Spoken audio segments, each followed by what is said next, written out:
Hello. હા એ સરપંચ, હા બોલો. એ ઓલા છોકરાને અહીંયા મોકલો હો પંચાયતે. કા શું કામ હે? કૂપન અને આધાર કાર્ડ લઈને મોકલો છે. હા રાશન લેવાનું બાકી છે.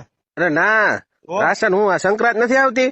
હા હા હા તો મને તલાટી મળ્યા હતા, તેને મને કીધું કે છોકરાને મોકલજો કે કૂપન ને આધાર કાર્ડ લઈ હા અને પંચાયતે મોકલજો સરપંચ પાસે કે એક સભ્ય દીઠ 5-5 પતંગો આપે છે કે. હે શું આપે?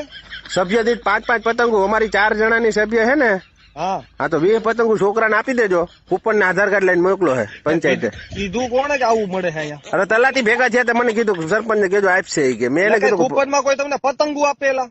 એટલે ભાઈ આપે જ ને, કાન આપે. અત્યારે સરકાર બધું આપે છે. એટલે તમે હાલી નીકળ્યા હો ગામમાં. હવે અત્યારે હું કઈ બોલતો નથી એટલે તમે ઊંધું દરેક બાફા મંડો હો બધું. એટલે ભાઈ મને લાગે તમારે ખાઈ જાવી લાગે ભાઈ.